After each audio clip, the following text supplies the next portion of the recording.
Good morning, everybody. It's June 3rd at about 7 in the morning. I get up every day basically as the sun comes up, trying to keep it quiet so I don't bother anybody. And so I got up about 5 o'clock and took a shower. And as I was drying off, I could hear pink, pink, pink. And so I'm looking around, walking around, seeing where that pink's coming from. And I find an elderly gentleman sitting by a bucket, and he's tink, tink, tink on obsidian making arrowheads. And I stop and I talk to him, and he shares with me that, after Vietnam, he was in the Vietnam War, and he was about 25 years old, and he ran into um, a younger Native Indian that was about his same age. Well, that person ended up taking him to his elderly grandfather and meeting him.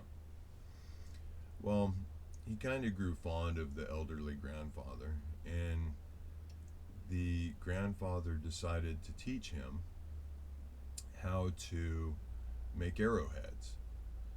And this 80-year-old grandfather was just so happy to share his knowledge with someone younger because his grandson had no desire to even hear it.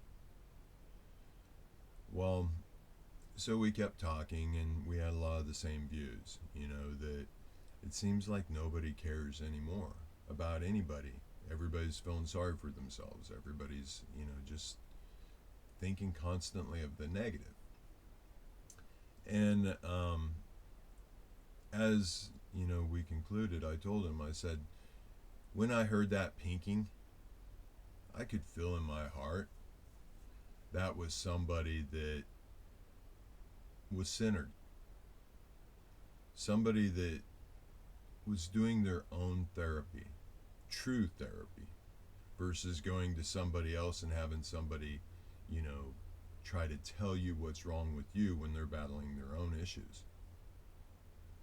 And I told him, I said, I could feel in my heart that not only did that, you know, grandfather give you an amazing trade, trade, craft. I said, but he also gave you about the best therapy in the world. And he looked at me and he said, "You were so right." And we talked for probably 20 minutes of really deep conversation. And he had the exact same views. He felt that nobody truly loves the way he loves anymore or cares the way he cares. And I believe what happens with veterans is you get exposed to such a raw reality of how humans treat each other that in itself makes you wake up. You gain your consciousness simply from being exposed to such a horrible traumatic experience. So now stop and think about that. We see so many homeless veterans. We see so many veterans battling PTSD. And in all actuality, they've gained a higher consciousness. They're more aware of everything in their surroundings. But yet, nobody else in the world understands. Nobody wants to hear their thoughts because they can't handle it. Because, their guilt will prevent them from even wanting to hear what this veteran has gone through, even though the veteran was there to protect you. So stop and think about it. All these veterans suffering PTSD, we want to title it and call it. Now let's stop and think of it as, in all actuality, they've gained a higher consciousness. They definitely have become closer to their God because that's how they got through it. So here we have all these people that were willing to sacrifice their life for those who couldn't defend themselves. And by doing so, they gained a higher consciousness. What an amazing thing. Sure, they had to experience something so tremendously negative, but it gave them a higher consciousness. It gave them the ability to be closer to their God, the ability to sense things other people can't sense, kind of do things other people can't do. But then as soon as they talk to their loved ones, as soon as they talk to a quote unquote therapist, now they're titled as having a mental illness, PTSD, or whatever you want to call it. But I know that if they just had somebody that was willing to actually listen to them, willing to actually believe what they're saying, that, they can sense things that they feel they shouldn't be able to. They're not insane. They're more conscious than you are. And unfortunately, what you're doing is you're judging them. And by judging them, you're casting negativity upon them. And once enough people have done it, then they start believing something is wrong with them, and it detaches them from their consciousness. Their amazing gift, their amazing consciousness now becomes a negative in their life, and you basically destroy their life. When all they need is somebody that's just willing to look them in the eyes, somebody willing to just listen, so that they can purge the negativity out of their heart. This documentary that I've been doing, I did exactly that. If you watch from the beginning, I was constantly purging all my negative memories and finding the positive in them. While doing so, the people that I only mention their first name got butthurt. Even though they're the only person in the world that knows who I'm talking about, because I said their truths and I refused to accept the negative and pointed out the positive of it, their own guilt, their own fear, in essence made them come at me negatively. I understand. I get it. I mean, shoot. The thousands and thousands of people now that I've actually spoke with and come into contact with, it's all consistent. I mean, like clockwork. Next day, they feel light and amazing. The second day, their brain finds a reason to not like me. And I get it. Nobody likes to have to look in the mirror. But the truth is, when you're looking in the mirror, you're seeing your true self. And the only way you're going to find peace is when you start loving your true self unconditionally. And you might think, how can I love myself when I've screwed my life up so much? Unconditionally, undeservingly.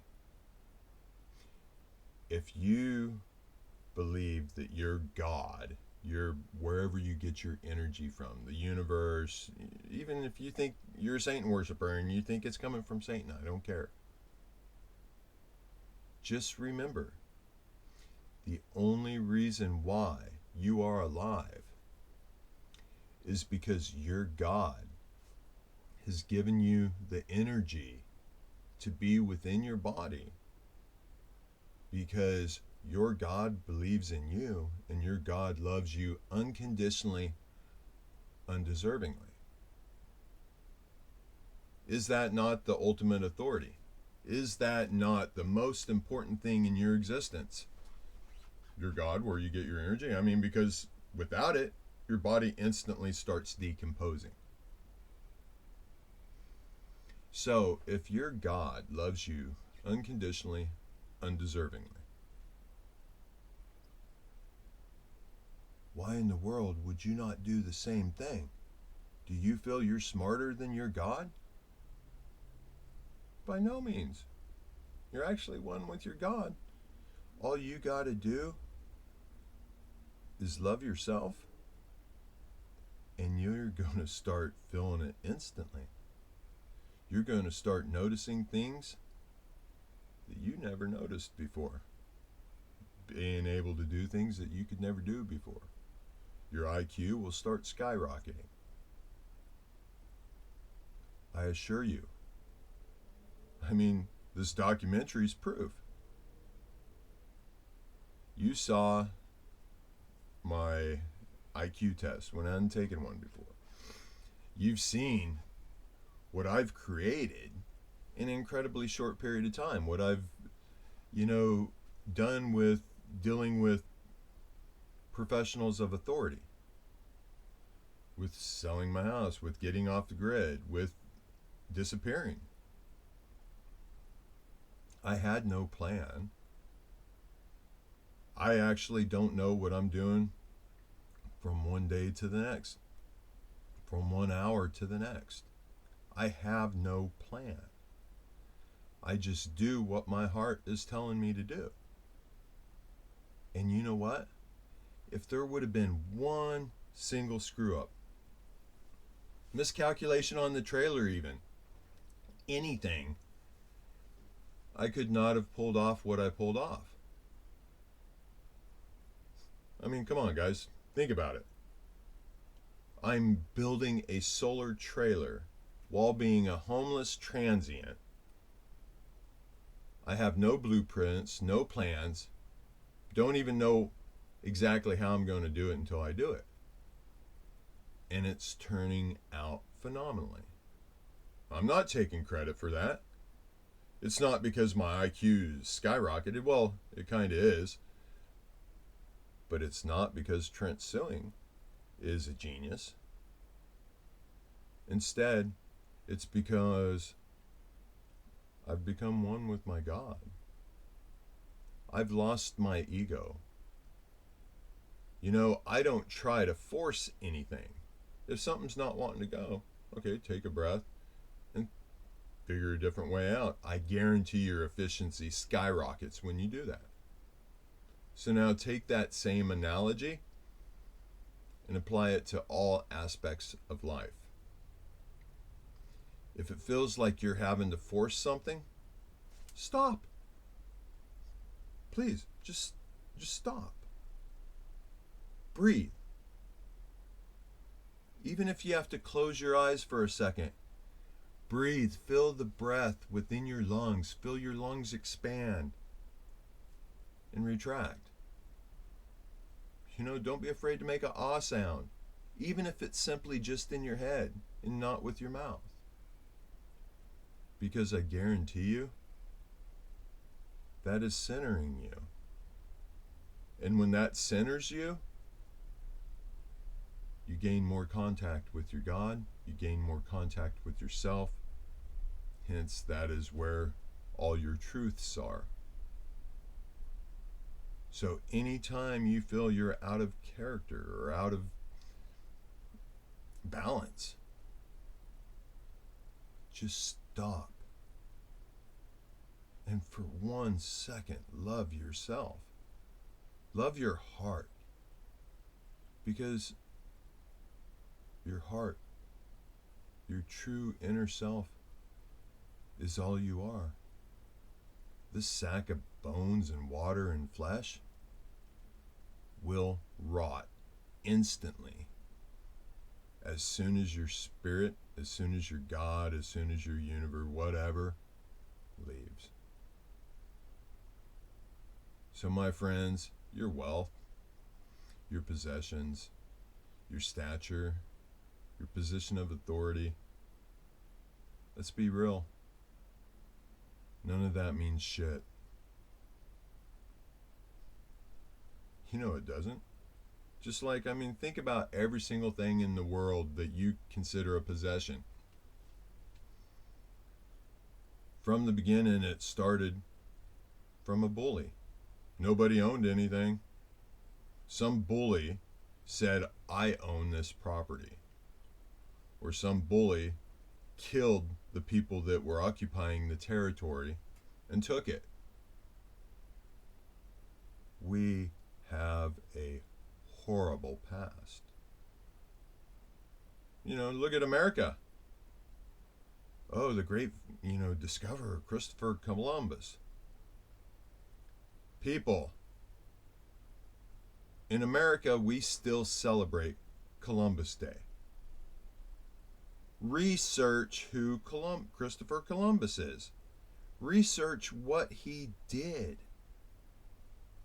The raping, the pillaging, the disease spreading, everything. But yet, we all of a sudden take pride and we all of a sudden take ownership of something we don't even frickin' own. That is the ultimate ego. That is the ultimate narcissism. Please, today, just think about that. Think about really, what is your long-term goal? Do you want to leave this world in peace with your God? Or do you want to leave this world with the same bullshit illusion that you're living now? It's common sense. You come in the world by yourself, you leave the world by yourself. None of this shit matters other than loving yourself, because every single human being on earth will hurt you from one point to another.